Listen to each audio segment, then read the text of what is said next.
নমস্কার। সকল ভক্ত বন্ধুদের সাদর আহ্বান জানাই।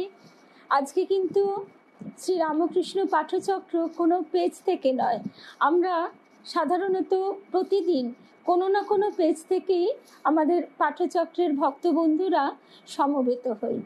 আজকে সেই জন্য কোনো রকম পোস্টারও দিইনি, যে কি হবে ঠিক নেই। আর লালজির কথা বলবো, আমরা সবাই একসঙ্গে লালজির কথা শুনবো, এই ইচ্ছেটা 16 আনাই রয়েছে। কিন্তু মুশকিল হলো কি, যে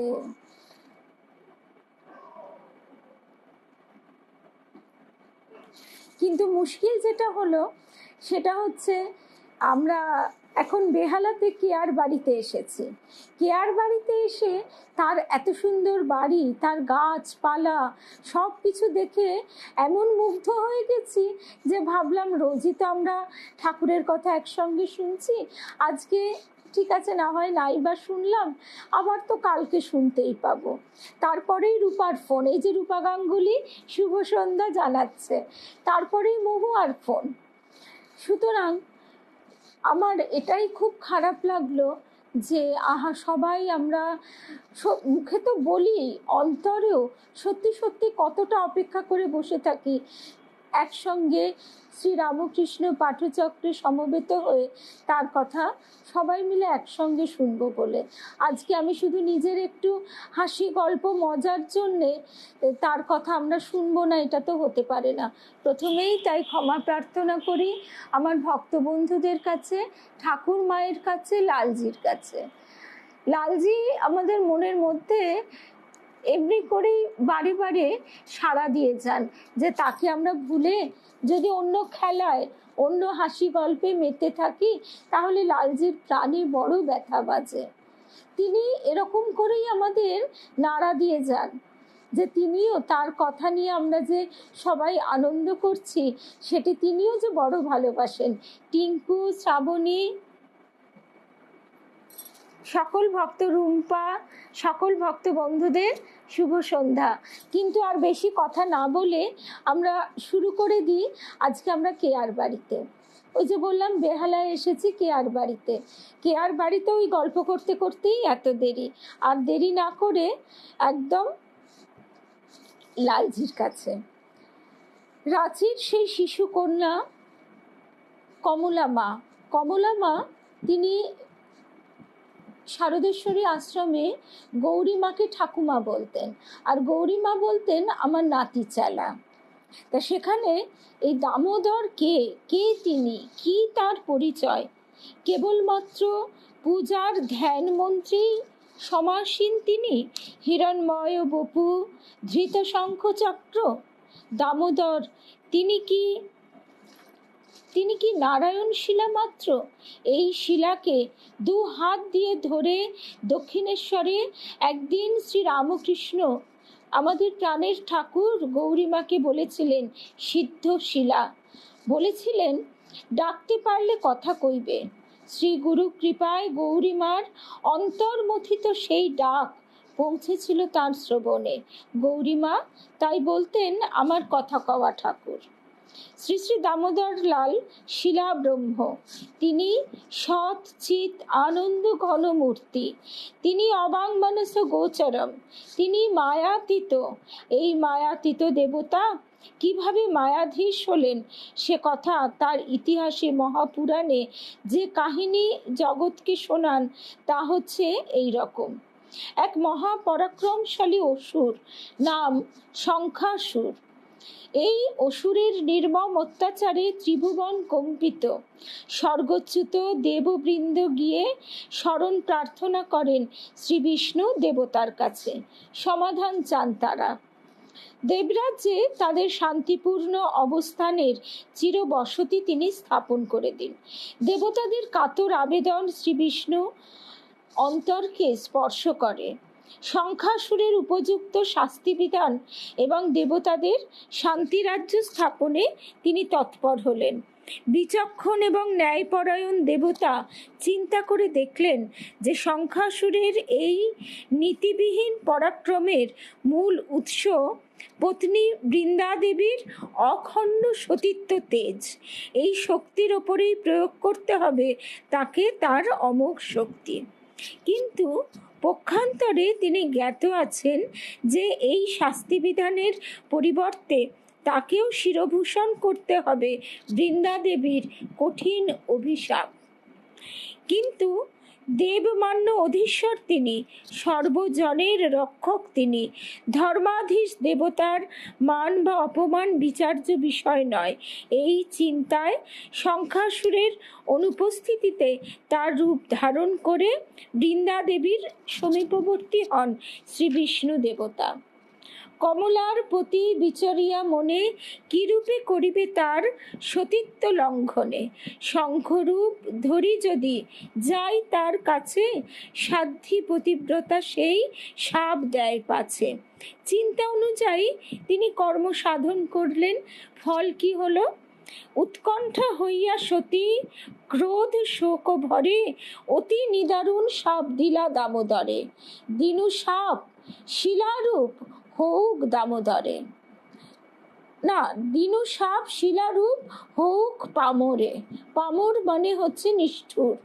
তা এই যে সতীত্বের তেজ, তার মানে আমরা দেখছি যে নারী শক্তি, মাতৃশক্তির কতখানি দৃঢ়তা, কতখানি তার তেজ ও দীপ্তি, যে সেই তেজে শ্রী বিষ্ণু স্বয়ং এই শিলারূপ ধারণে বাধ্য হলেন সেই অভিশাপে। সতীকুল চূড়ামণি বৃন্দাদেবীর অভিশাপে চতুর্ভুজ নারায়ণ পরিণত হলেন শিলায়। আমিও এই গল্পটা আগে জানতাম না। এই কাহিনীটি যে আমরা দামোদর শিলা, নারায়ণ শিলা বলে থাকি, কিন্তু কেন নারায়ণ শিলারূপে প্রতিভাত আর শিলারূপে তিনি স্থূল চক্ষে প্রতিভাত, তাহলে ভক্তের হৃদয়ে তিনি কিভাবে যথার্থই শ্রী বিষ্ণু নারায়ণ রূপে প্রকাশিত হন? কারণ এই পিছনে এই গল্পটি রয়েছে, এই কাহিনীটি রয়েছে। সেই সময় থেকেই শ্রী বিষ্ণুর অন্য আর এক রূপ হচ্ছে এই শিলামূর্তি। কিন্তু তখনও সর্বজীবে করুণা বিতরণশীল দেবতা তিনি, অক্রোধ পরমানন্দ। দেবী বৃন্দা অর্থে তুলসী দেবী। তুলসী নারায়ণের আসন এবং শিরভূষণ। তুলসী ছাড়া নারায়ণের কোনো রকম সেবাই সম্ভব নয়। ভোগ পাত্রে তুলসী নিবেদন না হওয়া পর্যন্ত ভোগ অসিদ্ধ। কিন্তু তুলসী দেবীর ক্ষোভ নিবারণার্থ এত মান্য তাকে দান করেছেন শ্রী বিষ্ণু। এই হেতু তার বক্ষ নিবাসিনী মাতা কমলা বিরূপা। তুলসী পত্রের কোনো প্রকার স্পর্শে তার সেবা বিঘ্নিত হবে, তাই লক্ষ্মী পূজায় কিন্তু তুলসী পত্র লাগে না। এরপর বধ করেন শঙ্খাসুরকে। শ্রীকৃষ্ণের গুরু সন্দীপন মুনির একমাত্র পুত্রকে অপহরণের কারণে শ্রী বিষ্ণু বধ করেন তাকে। পরে তার অস্থি দিয়ে নির্মাণ করান এক মহাশঙ্খ, তারই নাম পাঞ্চজন্য। আমরা জানি পাঞ্চজন্য শঙ্খের কথা, কিন্তু কিভাবে এই পাঞ্চজন্য শঙ্খের উৎপত্তি হলো, এখানে আজকে আমরা তার কাহিনীটি জানলাম। মহাভারতের যুদ্ধে এই শঙ্খের মহারবে যুদ্ধ আরম্ভ হয়েছিল। এই পাঞ্চজন্য শঙ্খই শ্রী ভগবানের হস্তস্থিত মহাবাদ্য। বাদন শঙ্খের মঙ্গল নিনাদ সম্পন্ন হয়, যাবতীয় সকল শুভকর্ম আরম্ভ হয় এই মঙ্গল নিনাদে। আর ক্ষুদ্রাকার পানি শঙ্খে তার মহাস্নান, মহাপূজা সম্পন্ন হয়। এইভাবে সর্ব শুভদ দেবতা নিজ মানকে খর্ব করেও দেবকুলকে রক্ষা করেন। এবং তিনি শুধু তাই নয়, নিজে আমরা এই অহংকারের, একটু আগে এই কথাটি হচ্ছিল কেয়ার সঙ্গে, যে জীবের সর্বপ্রথম প্রতিবন্ধকতা হচ্ছে অহংকার। এই যে আমরা ঘটাকাশ এবং চিদাকাশ এই প্রসঙ্গটি শুনি, যে আমাদের ভিতরেও যা বাইরেও তাই, কিন্তু মাঝখানে আবরণ স্বরূপ রয়েছে এই অহমিকা। এই অহমিকা এতটাই আবরণের দ্বারা গভীর পুরু হয়ে যায় যে যতক্ষণ না সেই আবরণ উন্মোচিত হয় ততক্ষণ আমরা সেই আবরণের অন্ধকারে পড়ে থাকি। সেই জন্য আমরা তার সঙ্গে বিভেদ অনুভব করি। বস্তুত আমাদের ভিতরেও সেই একই পরমাত্মা রয়েছেন।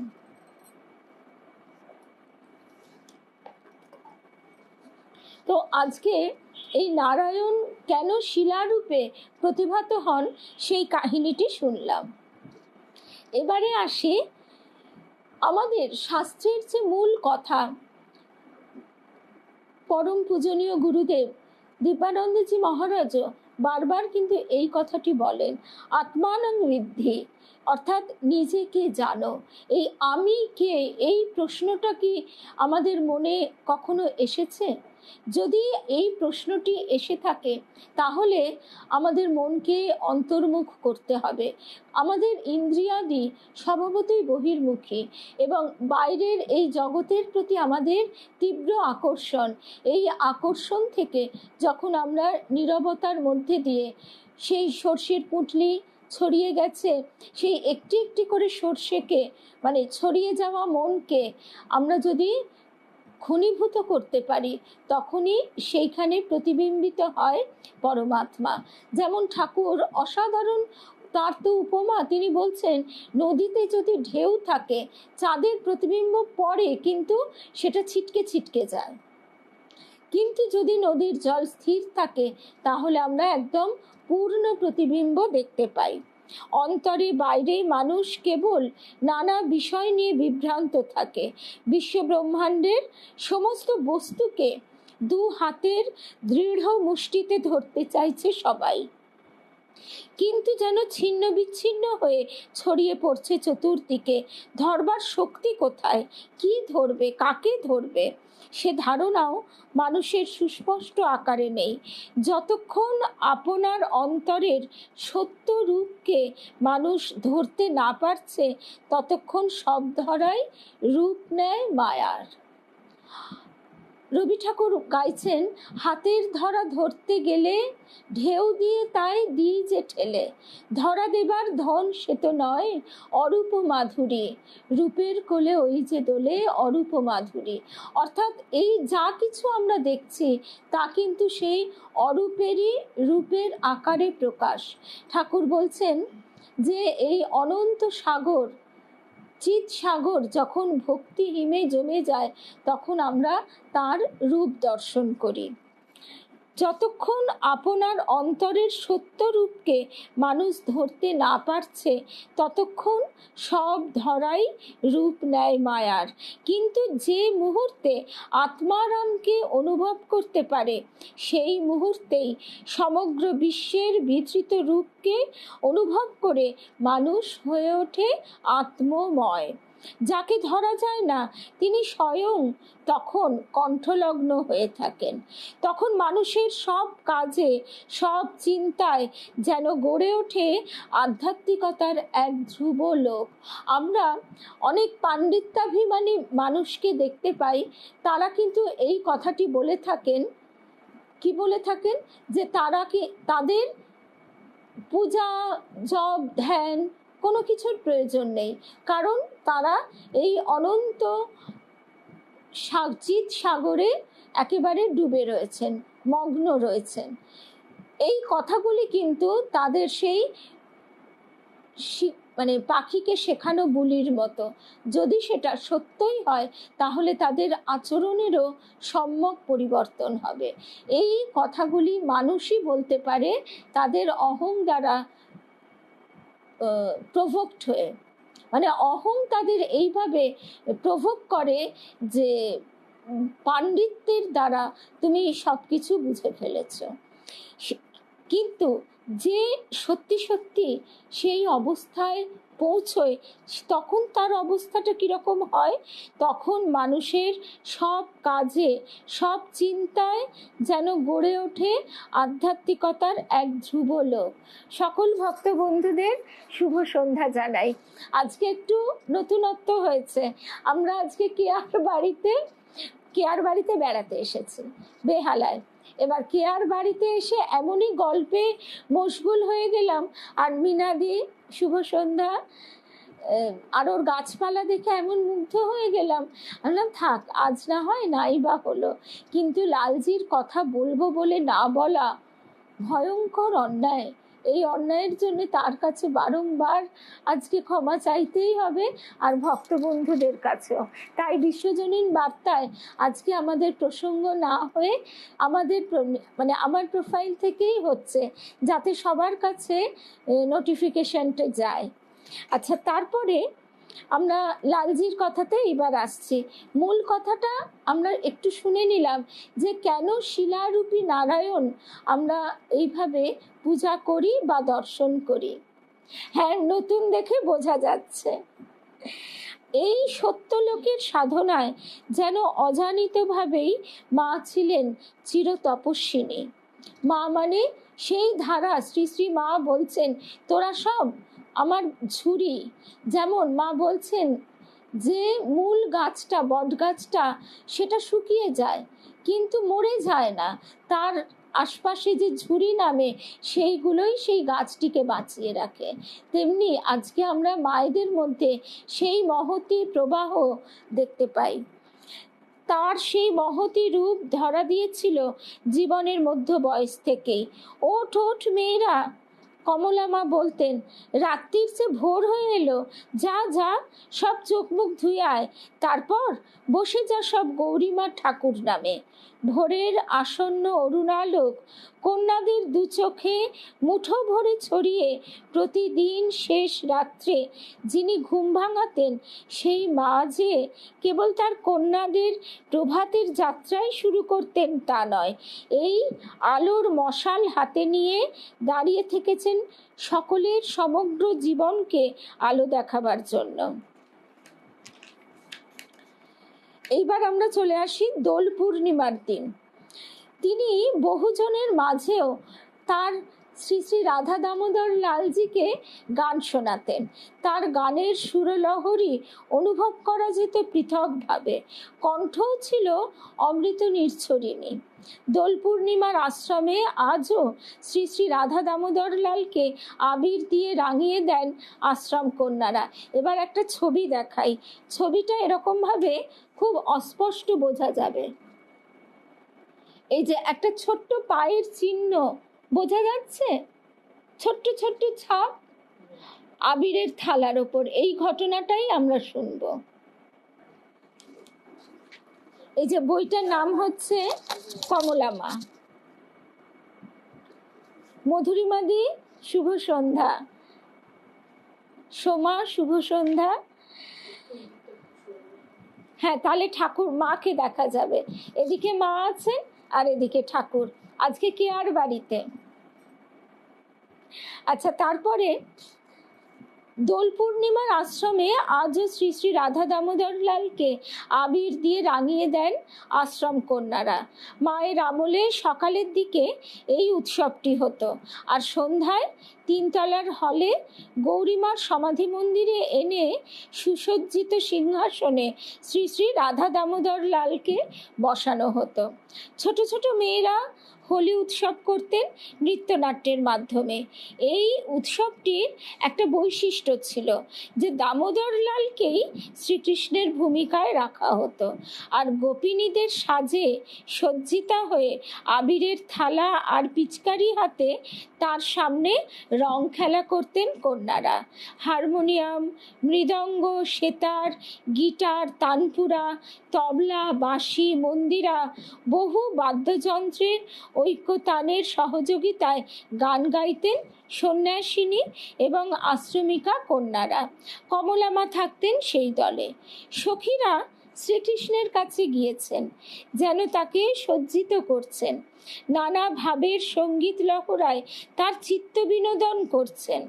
মায়েরা আজও বলেন না যে লালজি গান শুনতে খুব ভালোবাসেন। কোনো কোনো সখী শ্রী রাধাকে আহ্বান জানিয়ে নিয়ে এসে দাঁড় করাচ্ছেন শ্রীকৃষ্ণের পাশে। আর এই গানটাও কমলা মায়ের কাছে লালজি বলেছিলেন, এই রবীন্দ্রনাথের এই গানটা খুব প্রিয়। গহন কুসুম কুঞ্জ মাঝে মৃদুল মধুর বংশী বাজে, বিসরি ত্রাস লোক লাজে সজনী আও আওলো। এই আহ্বানটা তিনি অনবরত আমাদের হৃদয়ে পাঠাচ্ছেন। সজনী আও আওলো। আমরা তো যাই না, আমরা খেলায় মত্ত, আমরা আমাদের এই যে এসে আমি ওর সঙ্গে কেয়ার সঙ্গে গল্পে মত্ত হয়ে যাচ্ছি। একদম শ্রীতমা, এই যে আমাদের সবসময় নিজেদের নিয়ে থাকার সেই ভাব থেকে আমাদের ভাবটা যতক্ষণ না উত্তীর্ণ হচ্ছে এইভাবে যে যা কিছু আমরা করছি সবই লালজি, কৃষ্ণ ঠাকুর, যে নামেই ডাকি, যে রূপেই তাকে ভালোবাসি, যে সবই কিন্তু তোমারই জন্য, সেই ভাবটা যতক্ষণ আমাদের পরিপূর্ণতা এনে দিচ্ছে হৃদয়ে, ততক্ষণ কিন্তু এই ব্যথাটা পেতে হয়। আজকেই যেটা হলো, সখীরা শ্রীকৃষ্ণের কাছে গিয়েছেন, যেন তাকে সজ্জিত করছেন, নানা ভাবের সঙ্গীত লহরায় তার চিত্ত বিনোদন করছেন। কোনো কোনো সখী শ্রী রাধাকে আহ্বান জানিয়ে নিয়ে এসে দাঁড় করাচ্ছেন শ্রীকৃষ্ণের পাশে। যখন রং খেলা আরম্ভ হতো তখন মা প্রথমে গেয়ে উঠতেন, কমলা মা, দৌলত রাধা মাধব সঙ্গে, দৌলত রাধা মাধব সঙ্গে দোলাওত সব সখীগান বহু বহু রঙ্গে। তারপর কন্যারা গিয়ে উঠতেন সমবেত ভাবে, ডারত ফাগু দুহজন অঙ্গে, হেরোইতে দুহজন মুরছে অনঙ্গে, বাবত কত কত যন্ত্র সুতান, কত কত রাগ মাল করু গান। তারপর শুরু হতো পিচকারি খেলা। চন্দন কুঙ্কুম ভরি পিচকারি, দুহু অঙ্গে কই কই দেয়ত ডারি। গোপিনী বেশি কন্যাগণ ঘুরে ঘুরে পিচকারি খেলায় মেতে উঠতেন। হলঘরের অনেকখানি জায়গা নিয়ে এই আবির আর পিচকারির খেলা চলত। আবিরের সূক্ষ্ম ধূলি চতুর্দিকের বাতাসে ভেসে ভেসে লাল করে চলেছে সব দর্শনার্থীকে, সব জিনিসকে, সব গায়িকা এবং তাদের বাদ্যযন্ত্রকে।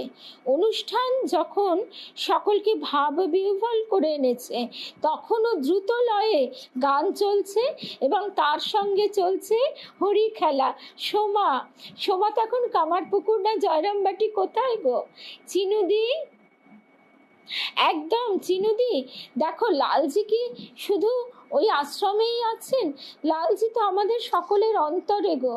আমাদের ওই সাত করে নাথ ধরা দিয়ে আমারই রং বক্ষে নিও, কবির গানের সঙ্গে সুর মিলিয়ে আমরাও বলে উঠি, আহা তোমার সঙ্গে প্রাণের খেলা। সেই প্রাণের খেলা তো আমাদের ঘরেই, তাকে আমরা নানা রঙে সাজিয়ে তার রঙে যেন আমরা রেঙে উঠতে পারি। তা না হলে এই দোলের যে রং তা বহিরঙ্গেই রয়ে যায়, অন্তরে আর লাগে না। রং যেন মোর মর্মে লাগে, আমার সকল কর্মে লাগে, সেই প্রার্থনাই লালজির কাছে। এবার গোপিনীগণ ঘুরে ঘুরে, গোপিনী বেশি কন্যারা ঘুরে ঘুরে পিচকারি খেলায় একেবারে মেতে উঠেছে। অনুষ্ঠানে সকলে ভাব বিহ্বল, তখনও দ্রুত লয়ে গান চলছে।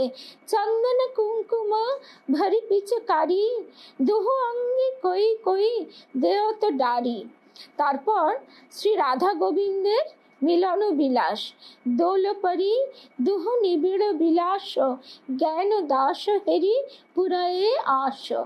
যে তাদের যে মিলন, জীবাত্মা এবং পরমাত্মার মিলনে যে আনন্দ, তা আমরা এই দেহধারী অবস্থায় যথার্থ অনুভব করতে পারি না। প্রতি বছরই দোল পূর্ণিমায় এমন করেই আনন্দের হিল্লোল বয়ে যায়। শ্রী শ্রী রাধা দামোদর লালই কন্যাদের সেই আনন্দ উপহার দেন। সেই নানা রঙে আমরা যেন লালজির চরণ রাঙিয়ে বলতে পারি, আজ সবার রঙে রং মিলাতে হবে।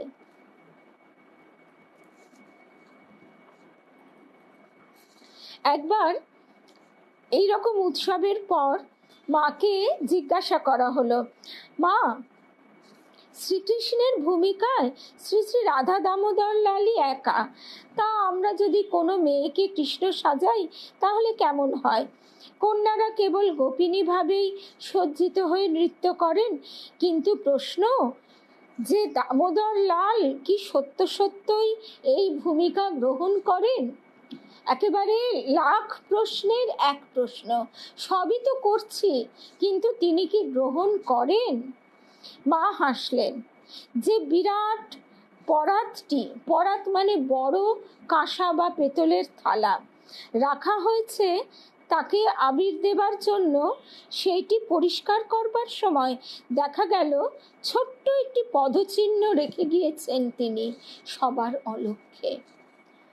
বলতে গেলে আমাদের সর্বাঙ্গ শিউরে ওঠে। সেই আবিরের থালাটিতে সবাই আবির দিয়েছে, আর তিনি সে আবির গ্রহণ করেছেন তার ছোট্ট চরণ চিহ্ন। কেবল বিশ্বাসের জন্য সকলে অবাক হয়ে দেখছেন, স্পর্শ করছেন সেই পরম বস্তুর পদচিহ্নটিকে। আর সেই সময়ই একটা ফটো তুলে রাখা হয়েছিল।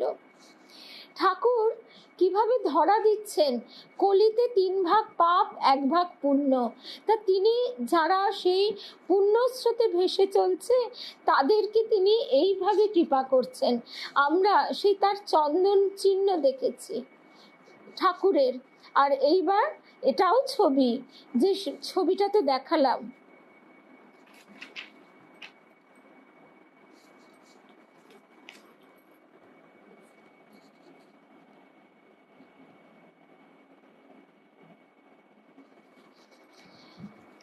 আবিরের ওপর ছোট্ট পায়ের ছাপ।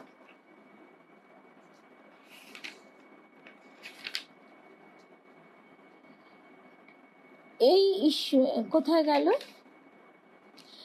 কেবল বিশ্বাসের জন্য সকলে অবাক হয়ে দেখছেন, স্পর্শ করছেন সেই পরম বস্তুর পদচিহ্নটিকে। একটি ফটো তুলে রাখা হয়েছিল তখন। এতদিন আশ্রমের অন্তর্নিহিত ইতিহাসে গুপ্ত ছিল এই প্রতিচ্ছবি। আজ উপযুক্ত সময় আসায় তারই কৃপায়, তারই ইচ্ছায় প্রকাশিত হলো। মার ধ্যানের ধন প্রকট হয়েছিলেন কন্যাদের নৃত্যগীতের মাঝখানে। কখন ওই যে ঠাকুর বলেছিলেন গৌরী মাকে যে অন্তরের ডাকে তিনি কথা কইবেন, আর তিনি তো সত্যি কথা কইতেন। তার কত রকমের অভিযোগ, কত রকমের বায়না, কোথায় পচে গেছে এঁচোড় সেটা নিয়েও তিনি বলছেন। মশা কামড়েছে, কোন মায়ের শাড়ি বোগেনভিলিয়ার কাঁটায় ছিঁড়ে গেছে, সব দিকে তার তীক্ষ্ণ নজর। একদম এই ছবি, এই যে আমরা এই বইটি থেকে শুনছি, শারদেশ্বরী আশ্রম থেকে প্রকাশিত। শারদেশ্বরী আশ্রম মা ঠাকুরের অন্দরমহল। ঠাকুর সেখানে একেবারে যেন ঘরের মানুষটি হয়ে বসে আছেন। এতদিনে সেইটি প্রকাশিত হলো। মায়ের ধ্যানের ধন কন্যাদের নৃত্যগীতের মাঝখানে, সে কথা কেউ জানতে পারেননি। যিনি জানার তিনি জেনেছেন, যার পাওয়ার সাধ্য সম্ভব তিনি পেয়েছেন। তিনি কমলা মা, কিন্তু সবার বিশ্বাসের জন্য পদচিহ্নটুকু রেখে মার সাধনার অতলান্ত অপরিমিতিকে সর্বসাধারণের কাছে প্রকাশিত করে গেছেন। যুগ যুগান্ত ধরে সাক্ষ্য দেবে তারই ঈশ্বর দর্শনের মহিমা। আমাদের গুরুদেবের কথা আমি সবসময় বলি, কিন্তু তার সঙ্গে এটাও বলি যে এতটাই আমরা অপদার্থ যে কি পেয়ে কি হারিয়েছি। আমরাও জানি সন্দেশ নিবেদন করা হয়েছে, দাঁতের ছাপ, তিনি সন্দেশটি কামড়ে খেয়েছেন, কিন্তু অবিশ্বাসী সংশয়ী মন তখন বলেছে সিদ্ধাই নয় তো, না না। কারণ আজকে আমরা এই কথাটি একবার স্মরণ করি, এই যে বিশ্বরূপ দুর্যোধনকেও তিনি দেখিয়েছিলেন ভগবান, কিন্তু দুর্যোধন বলল এটা ভেলকিবাজি, আর অর্জুন তিনি তার যথার্থ আধার বলে সেইটি ধারণ করতে পারল, যদিও তিনিও ধারণ করতে পারেননি। শ্রীকৃষ্ণ যখন অর্জুনকে বিশ্বরূপ দর্শন করাচ্ছেন, অর্জুন বলছেন সখা তোমাকে আমি এভাবে সহ্য করতে পারছি না, তুমি আবার আমার সেই সখা রূপে প্রকাশিত হও। এই ঈশ্বর আর কেউ নন, মায়েদের নিত্য সেবিত শ্রী শ্রী লালজি। মেয়েরা সব সময় তার দর্শন পায়। মেয়েদের কেন এই সুযোগ? নারী দেহ যে জীবাত্মা প্রাপ্ত হয়, সেই জীবাত্মা অনেকটা পথ এগিয়ে গেছে, কিন্তু যেহেতু নারীর মধ্যে দিয়ে মহামায়া তার অবিদ্যার শক্তি প্রকাশ করেন, তাই মেয়েরা সহজে মায়ায় জড়ায় এবং আশপাশের সকলকে, নিজেও জড়িয়ে থাকে, আশপাশের সকলকেও জড়িয়ে নেয়। কিন্তু একবার যদি মহামায়ার কৃপায় তার ভিতরে বিদ্যার শক্তির প্রকাশ দেখা যায়, তখন কি হয়? তখন সে অনেক তাড়াতাড়ি ঈশ্বর সান্নিধ্য লাভ করে। এখন মা রয়েছেন এই মহাতি সেবার দায়িত্বে। গৌরীমার আশীর্বাদ ছিল তার উপর যে লালজি তোর সঙ্গে কথা বলবেন কমলা। সে সময় আজ উপস্থিত হয়েছে। কমলা মাকে গৌরীমা বলেছিলেন লালজি তোর সঙ্গে কথা বলবেন কমলা। লালজির কথা কতভাবে যে তার প্রিয় সেবিকার সঙ্গে চলতো, তার অহর্নিশির বিবরণ দেওয়া সম্ভব নয়। একটা ছোট্ট ঘটনা, এই ঘটনাটি আজকে একদম আমাদের প্রসঙ্গ শেষের ঘটনা। দামোদরলালকে মা প্রতিদিন নিয়মিত পুজো করেন, মাঝে মাঝে আসে তার কৃপার ঝলক। একদিন পূজাকালে স্নান করিয়ে সিংহাসনে বসিয়েছেন মা, তুলসীপত্র নিবেদন হয়ে গিয়েছে। তারপর চলছে অঙ্গসজ্জা, বস্ত্রসজ্জা, আভরণ সজ্জা, মাল্যসজ্জা ইত্যাদি। সজ্জা সুসমাপ্ত হলে ভোজ্য নিবেদনের পালা। ভোজ্য নিবেদনের সময় মাকে মনে হচ্ছে দেখে যেন বড় বিব্রত, কাউকে ধরতে চাইছেন তিনি, কিন্তু পারছেন না, খালি সে পালিয়ে যাচ্ছে, আর মাও যেন আকুলি বিকুলি করছেন। সেই সময় 2-4 আশ্রমবাসিনী মাতা প্রণাম করতে উঠেছেন চারতলায়। তাদের দেখেই মা বলে উঠলেন, দেখো না কি জ্বালাতন করছে, ঘরময় ছুটে বেড়াচ্ছে, এই এখন আবার বেদির ওপর গিয়ে বসলো। আচ্ছা বলো তো, খেতে দেরি হয়ে যাচ্ছে, কিছুতেই ধরতে পারছি না। দর্শনার্থী মাতারা অবাক হয়ে শুনছেন মায়ের কথা। খানিকক্ষণ সময় মাকে দেখে মনে হচ্ছে মাও যেন ওর হাত ধরার জন্যে ব্যাকুল হয়ে এদিক ওদিক তাকাচ্ছেন। খানিকক্ষণ পর হঠাৎ বলে উঠলেন, এই তো এবার ধরেছি, একেবারে কোলে এসে বসেছে, এবার খেতে শুরু করেছে। এতক্ষণে মা যেন শান্ত হয়েছেন। একদিন বাইরের এক ভদ্রমহিলা নিচে এসে মায়েদের খবর দিলেন, মনে হয় মায়ের আজ কিছু দর্শন হয়েছে। মাকে আজ একদম অন্যরকম দেখে এলাম। সেদিন ছিল গৌরী মায়ের জন্মবার্ষিকী উৎসব। মহিলাটি বলে চলেছেন, আরতি জ্বালিয়ে কিছুক্ষণ ধরে থেকে তারপর আরতি না করেই মা প্রদীপ নামিয়ে রাখলেন। মাকে দেখে মনে হচ্ছে ভাবস্থ। পূজা শেষে নিচে নেমে মা পরনের শাড়িটি খুলে কন্যাদের হাতে দিয়ে বললেন, এ কাপড় কোনো দিন কেচো না, এইভাবেই পাঠ করে তুলে রাখো। এরকম নতুন কথা শুনে মাকে কন্যারা কাতরভাবে বলছেন, মা কি হয়েছে বলো না, মা কি হয়েছে বলো। মা বললেন, আজ লালজি বড্ড দুষ্টুমি করেছে, ভোগ নিবেদনের পর থেকে সারা মন্দির দৌড়ে বেড়াচ্ছেন, কোনো মতে খাচ্ছেন না। অনেক বুঝিয়ে সুঝিয়ে তাকে খাওয়ালাম, দেখো, তারপর প্রদীপ জ্বেলেছি, আরতি করব, হঠাৎ বেদি থেকে ছুটে এসে কোলে বসে পড়লেন। আমি বিব্রত হয়ে পড়েছি, তিনি কোলে আর আমার হাতে প্রদীপ চলছে। আহা, ওই সোনার অঙ্গে তাপ লেগে যাবে। ভয়ে প্রদীপ নামিয়ে রেখেছি গো, ভয়ে প্রদীপ নামিয়ে রেখেছি। তারপর অনেক আদর করার পর উনি ওর জায়গায় গিয়ে বসলে তখন আরতি করতে পারলাম। ওর ছোঁয়া আছে কাপড়ে, তাই কাচতে মানা করেছি।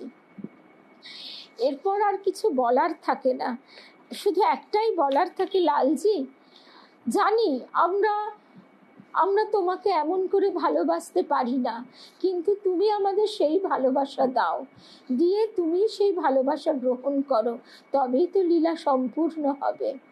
তুমি তোমার রঙে আমাদের রাঙিয়ে নাও, তাহলে আমরা সবাই যেন তোমাকে এইভাবে ভালোবেসে আদর করে ঘিরে থাকতে পারি।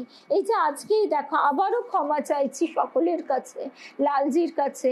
কেয়ার বাড়ি এসে এমনই গল্পে মজে গেলাম যে একবারও মনে হলো না আমরা সবাই একসঙ্গে তোমার কথা শুনবো বলেছিলাম কাল। ঠাকুর তাও কৃপা, এতটাই তার কৃপা যে তিনি কথার খেলাপ হতে দিলেন না। ঠাকুর আমাদের কথার খেলাপ একদম একদম কিন্তু পছন্দ করতেন না। তিনি কিভাবে সত্য রক্ষা করতেন, আর এই অন্যায় কাজটি আজকে হতে যাচ্ছিল। তাই আবারও ওই কথাই মনে পড়ে যে বাপ যদি ছেলের হাত ধরে তাহলে কোনো ভয় নেই। প্রথম ফোন এলো রূপার, তারপরেই মহুয়ার। কেয়া কিন্তু আমাকে প্রথম থেকে বলছে, দিদি একটুখানি চলো, একটুখানি তুমি বলো, আমরা সবাই একসঙ্গে একটু লালজির কথা শুনে নিই। তা এমন মধুর কথা লালজির শুনে নিশ্চয়ই আমাদের সকলের মন প্রাণ একেবারে পরিপূর্ণ হয়ে গেল। এখন অপেক্ষা সোমবারে আমরা সবাই চেষ্টা করব একবার লালজিকে দর্শন করতে। আর তারপরে যেটা সবচেয়ে বেশি অপেক্ষা, সেই দিন সকল দর্শক, মানে সকল ভক্ত দর্শক তার দর্শন পাবে। লালজি পয়লা বৈশাখ নিচে আসেন, 4 তলা থেকে সকলকে দর্শন দেন।